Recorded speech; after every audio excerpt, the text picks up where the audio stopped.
You know what? Forget that. I got more to say.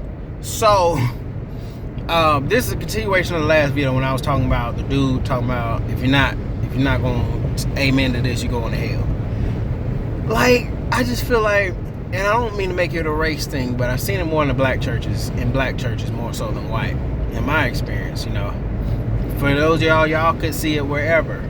But it's just crazy to me because I remember, it's like we don't even want substance anymore. We just want the trigger words to get you to shout. And it's gotten better over the years, but it's taken a different form. And what I mean by that is, like, now there's like popular things that people say, like popular sermons, you know, people kind of against religion and, you know, just different stuff that kind of be in the Christian wave. And if you hit on those things, they be like, oh yeah. Or if you talk about, you know, maybe outreach is the big thing now. Being outside the four walls, you know, trigger word. Not saying you shouldn't be outside the four walls. All the trigger words are true, but what I'm saying is we always are quick to talk and say this stuff and there's no substance behind it. And I feel like people have built whole ministries behind no substance. And I would say, I'll give this example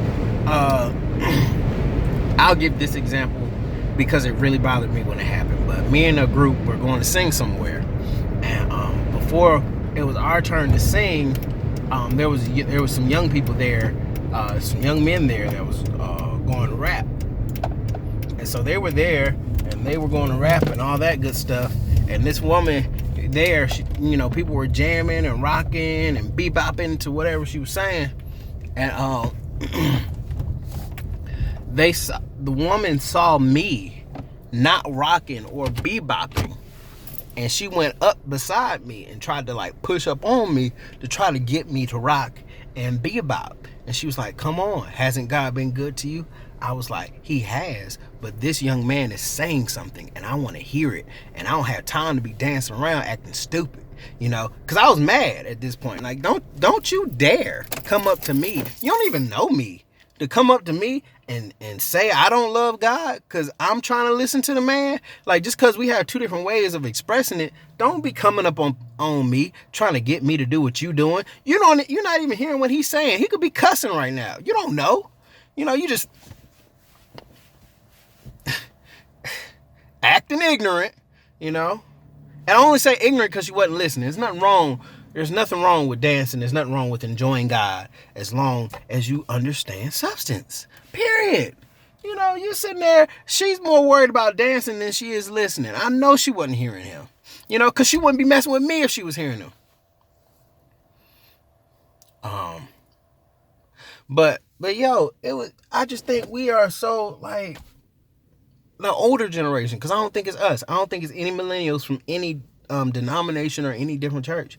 But I just feel like sometimes we just don't care about substance. We just care about rhetoric.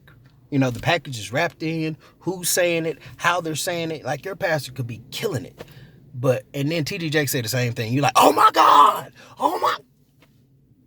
it was the same thing. You're not even thinking about substance. You're thinking about the packaging. You're thinking about the rhetoric.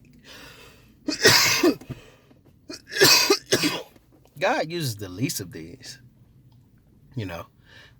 Wait, that's not the verse. Hold on. Okay, as you treat the least of these, those you've done to me. What you've done to the least of me, you've done to me. But what is the verse about?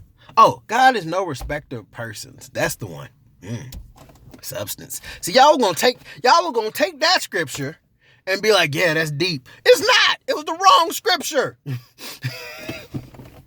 But he's no respecter of persons. That means he'll use a kid. That means he'll use somebody you don't like. That means he'll use an atheist. He'll use whatever to get his name and his word across. And you're just too caught up in all this crazy stuff to even listen and to even recognize when it's God.